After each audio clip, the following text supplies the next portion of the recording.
Joining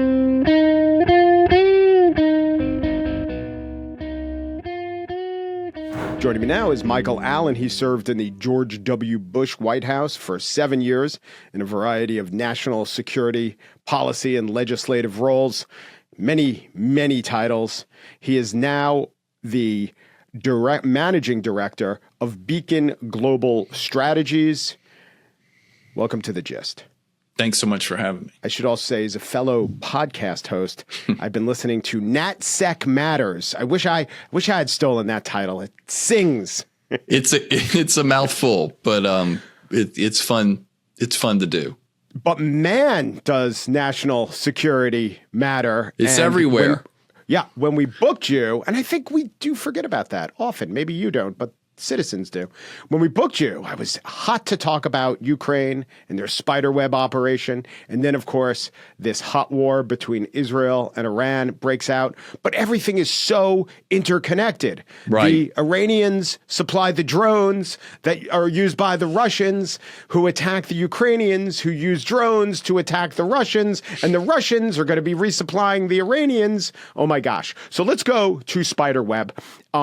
Do we know now more than we knew even 2 weeks ago about the scope of that operation? We were told something like a third, maybe a quarter to a third of Russia's long-range bomber capacity was destroyed. Is that what we know now? Yeah, I think that figure has held up. And if anything, over time, we've come to an even deeper appreciation, if that's even possible, of just how daring this particular raid was.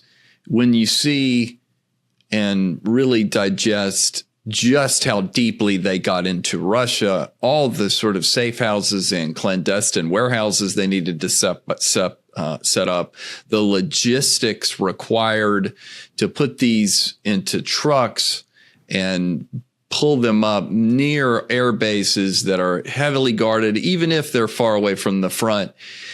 And then if we needed another reminder of how important drones are to modern warfare, Israel takes a page out of the Ukrainian book, or vice versa, and uses this more or less the same types of techniques and practices to go after a variety of targets inside of Iran. So there's a lot going on.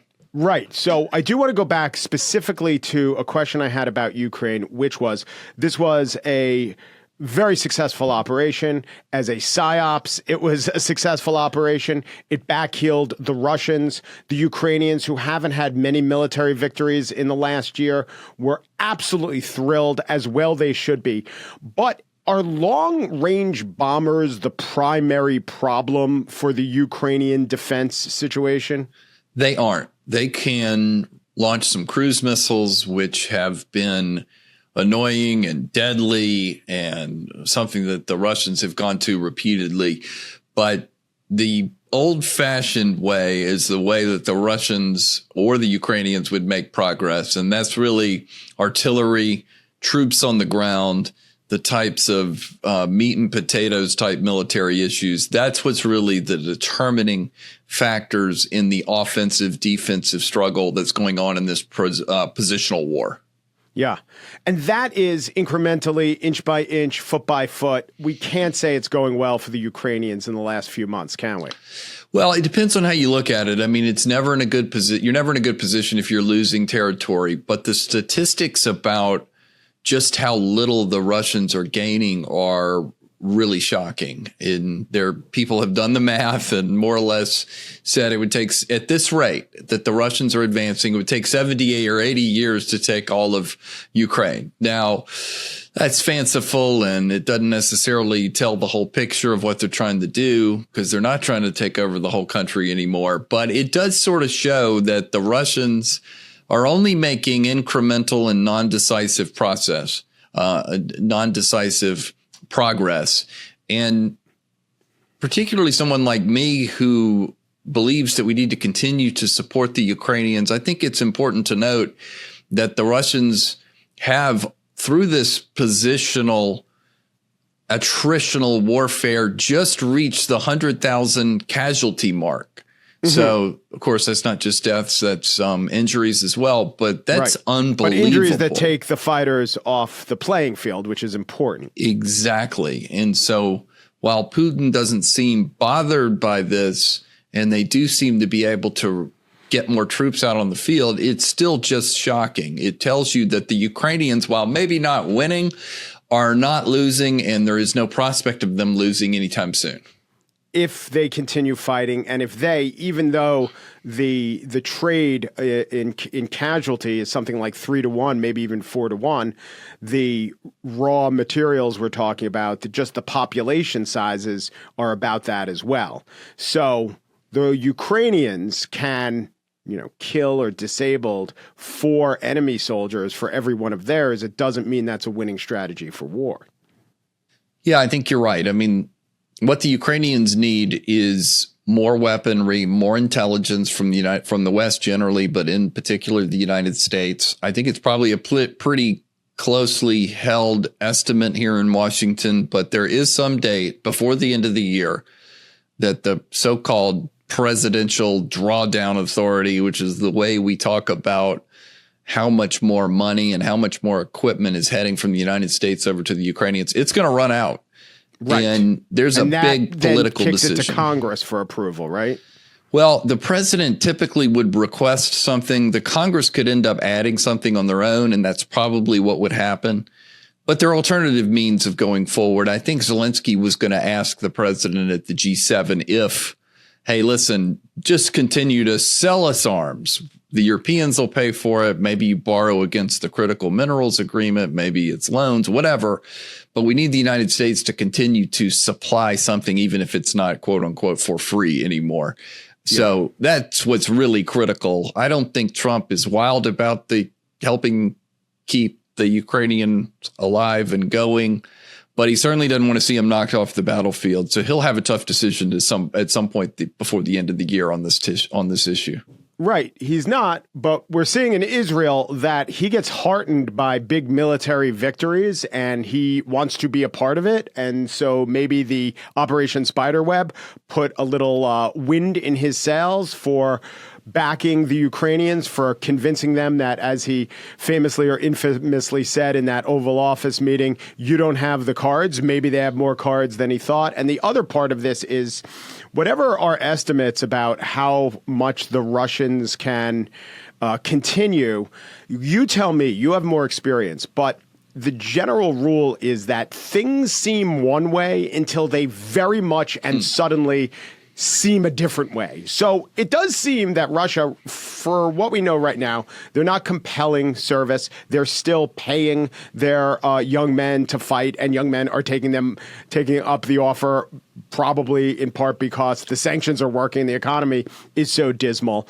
So right now, I think the conventional wisdom is, long term, this isn't good for the Russians, but it seems like they can continue to keep supplying troops. But my question is, doesn't history more or less show that those things change on a dime and surprise us? I think you're right. I mean, it was hard to predict what was going to happen in Syria, and it just happened one weekend. It's been difficult in other famous historical events to understand when things were going to turn, and then they turned. So I think that historical maxim applies here as well.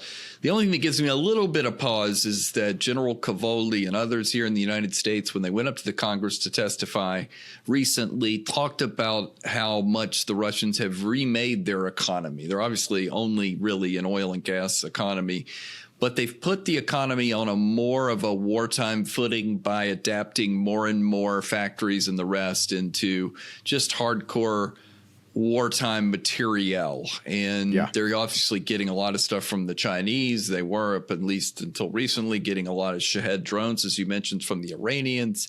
Now, that doesn't mean the Russians won't just have enormous trouble sometime in the future. But I think they're really ready to go for the long haul. Putin feels pretty good about where he is, at least with the Chinese. At least he's getting artillery out of the North Koreans. And he's sitting here wondering, is Donald Trump going to turn his back on the Ukrainians sometime this calendar year? Because if he does, that's his opening. Yeah. And there's another point of interconnectivity, by the way. Oil goes to the high 70s. Why? Because Israel attacks and takes out the refineries in Iran. By the way, Iran also hit the Israeli oil refineries. They have, well, they don't have refineries, but they have facilities to process oil, and they have enough in reserve. But this is causing the price of oil to rise. That ultimately helps Russia selling its oil, below cost or black market-esque to India and China. It really is fascinating. So let's go to Israel.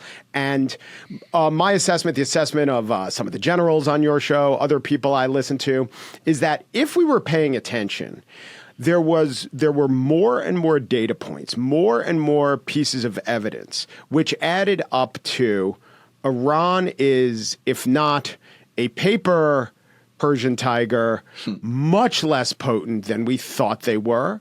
They couldn't do anything to forestall the destruction of Hezbollah. The very clever beeper operations had a large part to play with that. The last time there was an exchange with Israel, almost none of those missiles got through. One fell on a poor Palestinian guy in the West Bank. So every time that the concept of what this regional power could do was actually put to the test, it was less and less impressive. But that doesn't mean that the conventional wisdom would be, and therefore an Israeli strike would go as well as it did. Is that about right? And even with that, do the people in Washington, the people in the national security establishment say, wow, that Israeli strike was even better, or where Israel is now in relation to Iran is even better for them than we thought it could be?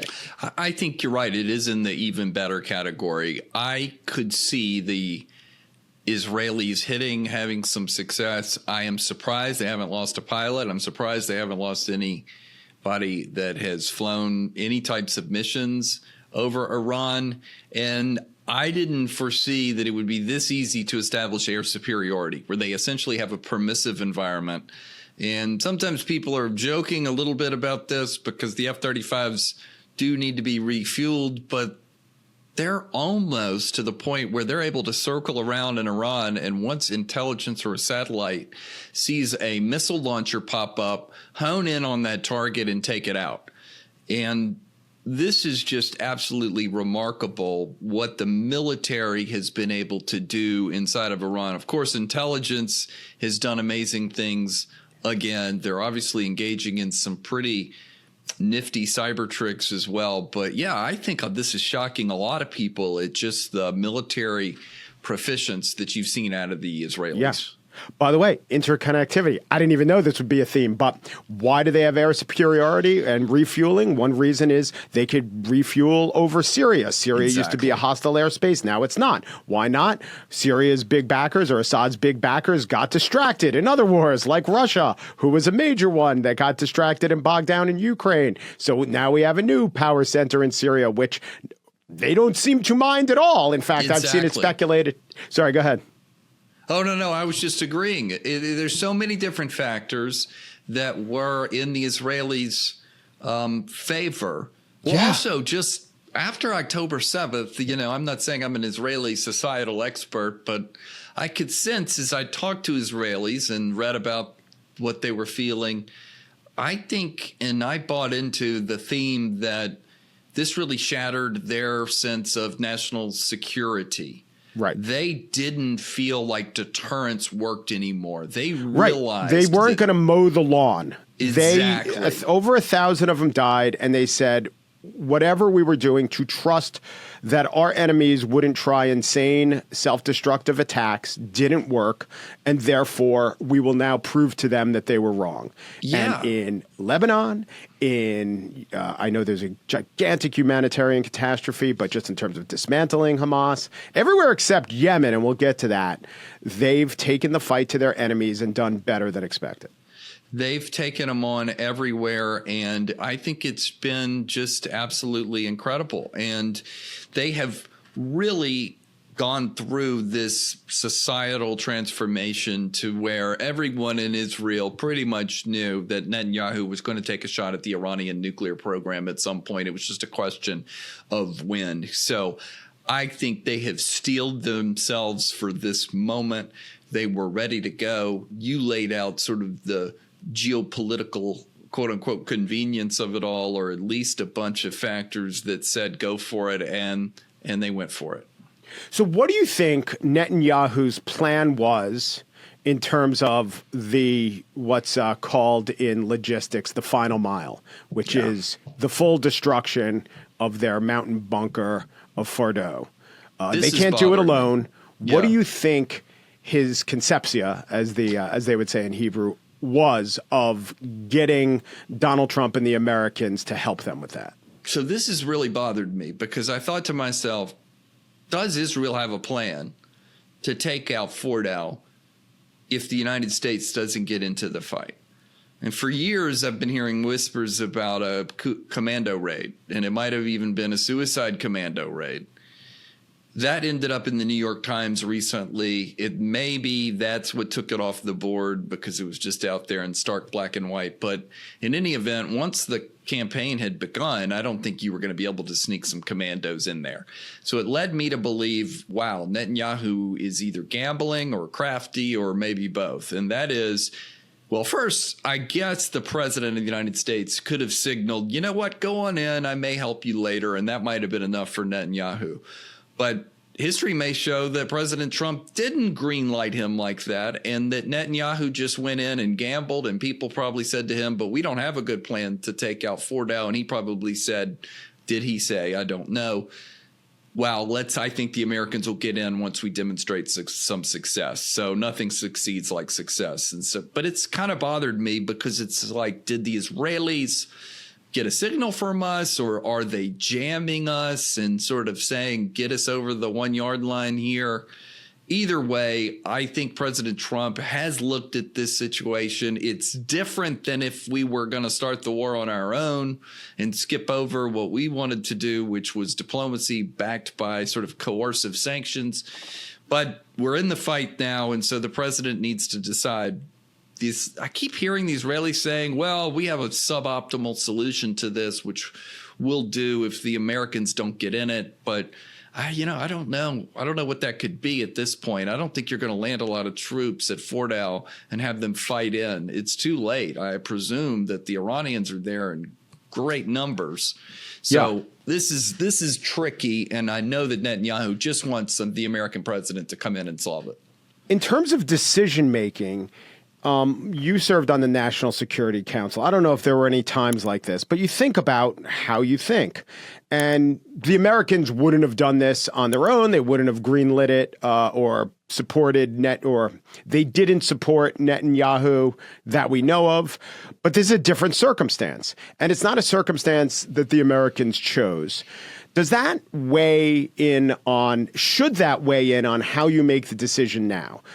Or is it committing to logical fallacies, to committing to, what happened before? Maybe you either have some sunken cost fallacy going on or some post hoc ergo prompter hoc. There are different kind of fallacies where you say, well, we're not going to go in because we've always said we wouldn't go in under a different set of circumstances. Well, what about this set of circumstances? How do you best make a decision? I think you have to make a cost-benefit analysis, and I can see that President Trump, despite the fact that Hezbollah was on its back and Hamas was down and the Houthi had been fired upon and there was the radars and surface-to-air missiles were down, I could still see President Trump concluding, I'm going to give time for diplomacy to work. That was the preferred path. It wasn't Netanyahu's path. And I don't think the president should sort of be doctrinaire here and say to himself, well, you know what? I would have never gotten into this situation. I'm irreversibly irritated and I'm in a peak of fit and I'm not going to help. I think he is properly now looking at the changed circumstances. We're in the middle of a war now. Someone needs us to finish it. It's a new cost-benefit analysis. Right. There's already air superiority over Iran. Presumably 2 or 3 of these bunker busters could take Fordow out. I still think you need to hit maybe 1 or 2 other sites to just ensure they're dead as a doornail. But I think he has to visit it like that. I don't think he resents Netanyahu for this, by the way. There's one article about this, but I think it's consistent with what we've all learned since October 7th, which is, you know what? We can express our preferences and try and block the Israelis, but if they feel like it's in their core national security interest to do something, I'm not sure we should sit there and restrain them till the bitter end. If they needed to go, they needed to go, and then we should just revisit this with new facts. Yeah, and let's also point out that I know that there is disagreement within the MAGA constituency, and a lot of what Donald Trump supporters and also Donald Trump has signaled over the years is we don't want to get bogged down in foreign wars, America first. And yet, 10 years ago, when he came down the escalator, there was an element in his speech about not allowing Iran to get a nuclear bomb. That has been consistent. He's never veered away from that. So that's another data point. Another thing that I'd point out that you know is the Houthi, I guess, the Houthi portion of Donald Trump's current presidency, where there was some firing at the Houthis and then there was a pullback after 30 days. America never did establish air superiority. So it was a different cost benefit analysis. And I think from the reporting I read in the New York Times that maybe you know General Michael Kurilla, the head of CENTCOM, he wanted to do it, but he always thought that it was a multi-month plan. And Trump, when he was apprised of that, thought it was not worth it. Plus, it was costing them, it cost the United States about $1 billion in the first month alone. So even though the Houthis are but a proxy of Iran, it seems to me that you take those obstacles off the table, like air superiority. I don't know about the cost. Maybe you do. This is a very different situation. It seems crazy to say because, again, Iran's the mothership and the Houthis are the satellite. But Iran seems an easier target than the Houthis. And we've been talking about Iran for 25 years, since about 2003. When an Iranian resistance group notified the United States that there was a secret enrichment plant inside of Iran. And that tells us where the Iranians' mindset has been all of this time. They later, when I was in the White House, built, it was at one point the most highly classified secret in the federal government, that they were building an underground centrifuge facility in Fordow. This was 2007. It was declassified by President Obama in 2009. These issues have been going on forever. We have been talking about, generally speaking as well, how awful it is that more states get more nuclear weapons because it causes a cascade effect of others feeling like they need them too. This is in our core national security interest to have fewer nuclear weapon states. In this case, it's especially acute because they're a state sponsor of terror. They are a revolutionary regime. And I think when we talk about sort of arresting certain regions of the world and getting them into a place where they can grow and thrive and move on to Asia, I think this, at the end of the day, when you weigh all the factors, I think is going to lead President Trump to say, you know what, I may not have gotten us here, but here we are, and I'm going to go ahead and finish this job. Okay, do you think Iran views its membership in the nuclear club fundamentally differently than all the existing members? I think they view it more than anybody else as a guarantor of their regime going into the future. If anything, Russia's experience with Ukraine has led them to believe, wow, this is more of a bulletproof shield than I could have ever imagined.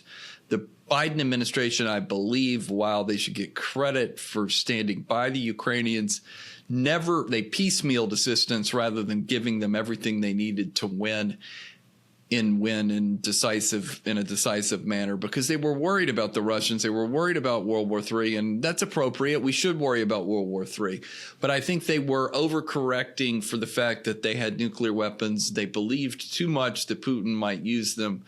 They were nervous about it. The Europeans were nervous about it. This led people to hold back support to Ukraine. And so I think the Iranians looked at this and just thought to themselves, we really need nuclear weapons. This gives all of our adversaries a pause before they mess with us. And that's another reason why we don't want them to have it. We don't need to have a revolutionary terrorist regime dominating one of the key theaters on the earth, especially one that is so critical to energy, that's so critical to the world's sea lanes, and now is critical to artificial intelligence, given the fact that we're going to build all these data centers there in an effort to try and beat the Chinese to the punch on artificial intelligence. So it's now such an important region.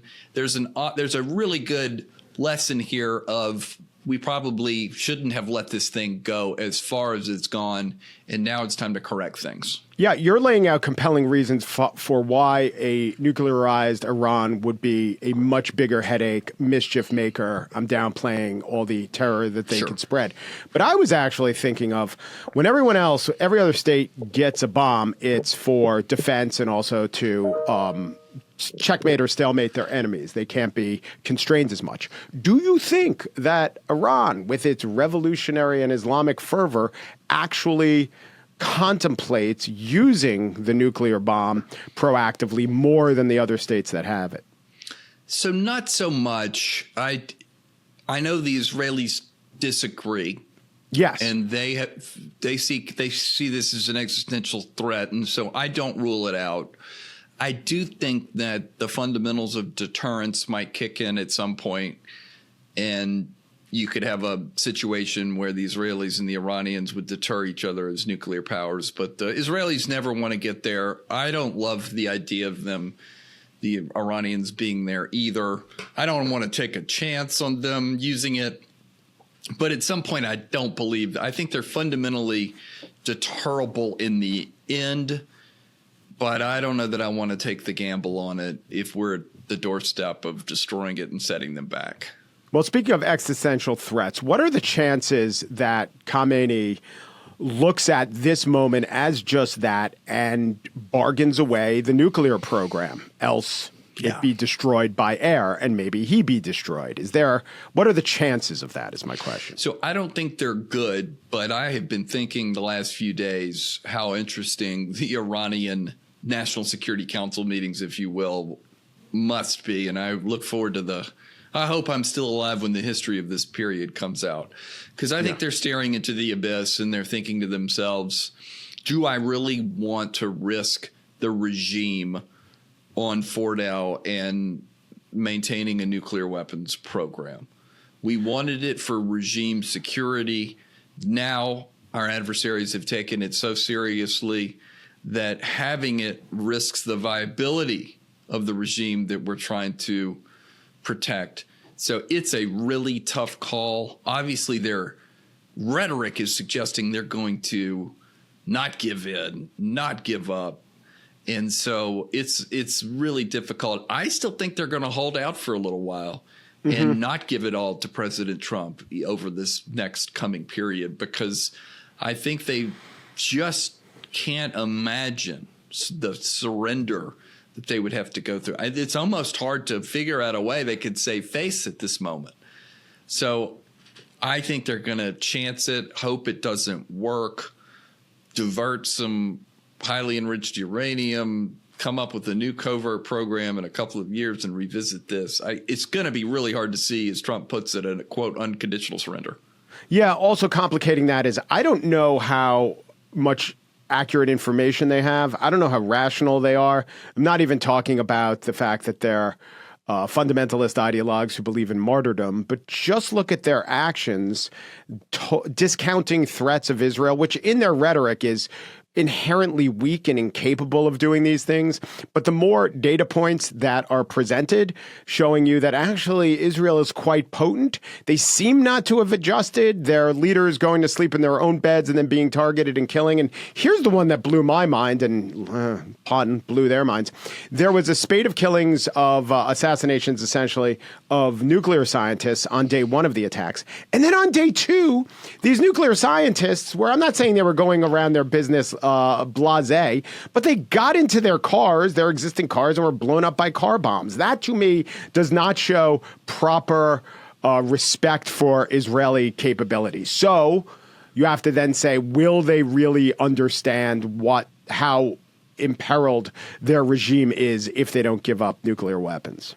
Yeah, I like that point. I mean, things are clearly unraveling. The Israelis have penetrated almost apparently every level of the Iranian superstructure They were able, remember way back in April, or maybe it was October, when they were able to kill the Hamas figure in the IRGC guest house inside of Tehran. Yep. They have stolen nuclear documents from the Iranians and flown them out on a cargo plane. This was a few years ago that landed clandestinely inside of Iran. They're launching drones from all over the place. They have assassins on motorcycles. They've murdered the chief nuclear weapons scientist with a machine gun a few years ago. I mean, you would think that remote the control Iranians, machine gun. yeah, remote control. Yeah, that they snuck into gun. the country over years. Yeah, and put on a abandoned car and shot him from 300 yards away. You would think that the Iranians would say to themselves, you know what, we might be a little outmatched or outgunned here, and so maybe we'll do a tactical retreat and figure all this out later, because we have some real problems in our own regime security. And by that, I mean the basics of regime security. But I don't know that they're capable of surrender. Or I hate calling it surrender. I don't know if they're capable of compromising right now. They certainly don't act like it in public. The experience we've had with them is not promising.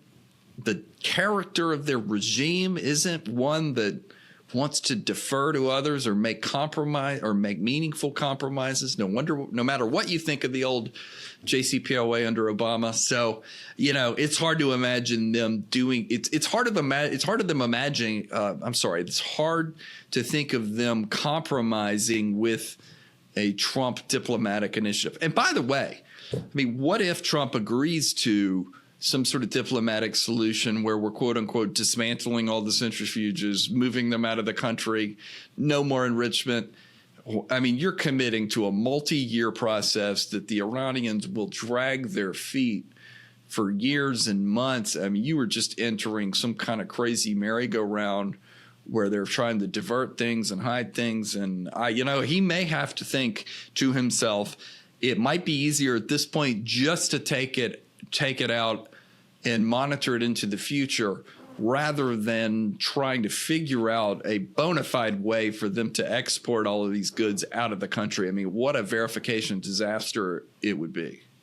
Would the Pottery Barn rule apply to destroying the Fordow reactors? I mean, it wouldn't be regime change. Yeah. I guess the big question is, can you do this as a one-time or two-bomb strike and then be done with it? Great question. I think there are very few people in the U.S. Air Force and now at the White House who know the answer to this question. As you're well aware, we all out here on the outside presume it's the case because we've been told that's the case. Of course, there's reason for us to suggest this because it must make the Iranians fearful and maybe it makes them more willing to compromise. But a 30,000 pound bomb, I'm told, just from people who work in the Pentagon, if you put two or three of those together, you're going to have some sort of success. And so I think that they know it would be a mission success. But, I mean, it's a lot to gamble on. By the way, as long as you're in it for a penny, you might as well be in it for a pound. You might as well hit a couple of other these big nuclear sites and make sure the Israelis truly finish them off. I'm thinking Natanz. I know everyone says that Natanz is quote unquote imploded. But you know what? They have some underground tunnels there, too. You might need to hit them as well. What about this lend-lease idea?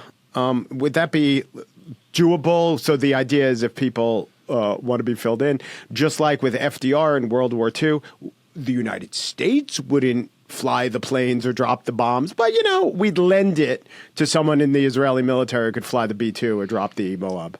Well, I love the idea, but I've been assured that it's too cute by half. Yeah. That this is a serious airplane. It's not that the Israelis couldn't figure it out, but also it looks a little like what, America? You can't even use your own pilots here. I mean, why not just America do it and deny it, even though no one believes their denials? Why is that not better? It seems better. Yeah, that's what we do. We chop over military assets to the CIA and then give it plausible deniability. But no, I don't think it's going to happen. But I tell you what, if it's going on, it's one of the most classified secrets in history. That would mean they're training somewhere, or they have been training somewhere. And is it Whiteman Air Force Base in Missouri or somewhere in the middle of the country on these planes? That would be a big shocker. So the big objection to this is the idea of a protracted war, getting dragged into one of these never-ending conflicts. And I know it happened, and we were scarred by that. But is it easy to avoid a protracted war? I know you have to guard against it, but just from my perspective, sometimes the trauma of a past mistake convinces you that such a mistake was inevitable. So how much of a risk is a action by the United States bombing this one huge facility and maybe a couple others? How huge a risk is the slippery slope? So we definitely would be buying ourselves some trouble. The Iranians do have a bunch of short-range ballistic missiles, which, as I understand it, aren't necessarily as usable against the Israeli target, but would be more appropriate to aim at our bases. Now, we do have missile defense. We do have F-35s, especially that have entered the region, Aegis, missile destroyers. We've got all sorts of things that we've set the theater with in order to protect our allies and U.S. bases in the region. So we can mitigate some of this blowback. I mean, there are downside risks, however, to doing this. So, the Iranians may decide over time they're going to have to hit us by way of a terrorist attack. I mean, they are a state sponsor of terrorism. There are other ways they could get back at us over time. It's really just, how does the president see the cost-benefit analysis? Is this there are some negatives. Can we accept those negatives and mitigate them? But yeah, I can see that it would be something that would weigh heavily on the president's mind. Okay, a couple more questions. You've been very generous with your time. No, I got plenty. Okay. How hamstrung, or maybe that's overstating it, how much of it is it just a negative that the director of national intelligence, Tulsi Gabbard, seems not to be trusted at this moment in a role where the director of the DNI would normally be principal?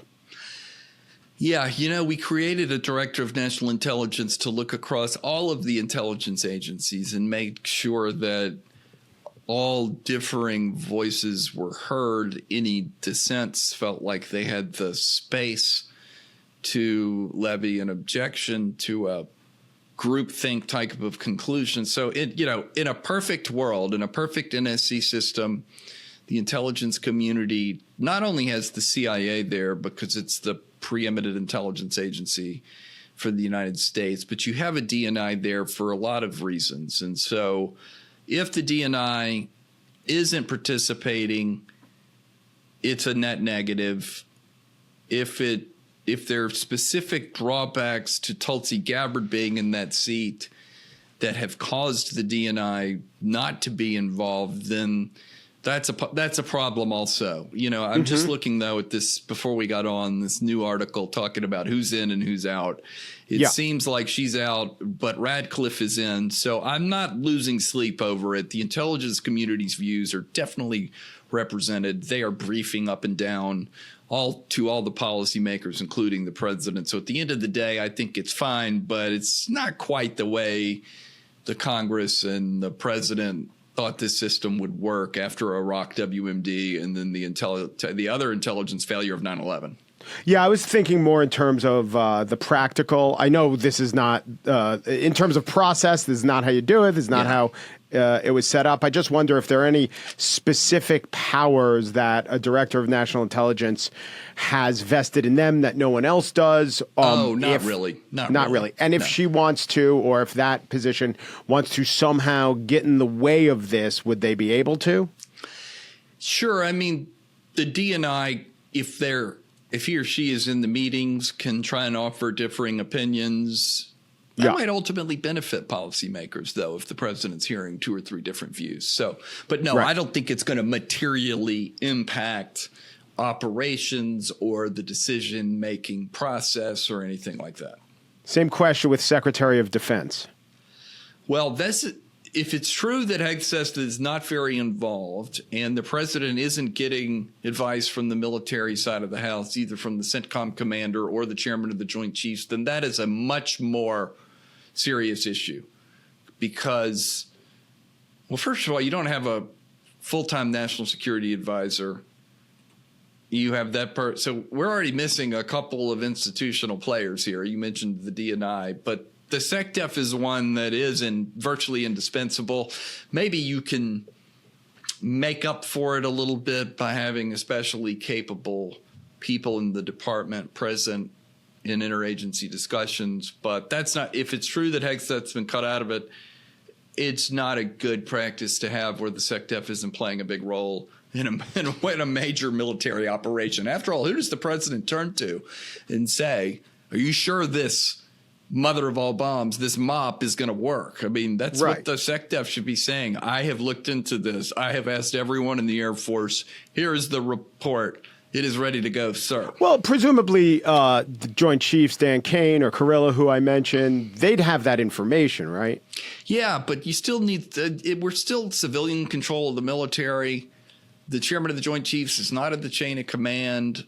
It's supposed to have a two-headed hydra, if you will, a civilian plus a military. So again, maybe this is too textbooky or whatever, but at some point, I don't like having too many institutions off the chessboard when we're having or trying to have a serious decision-making process.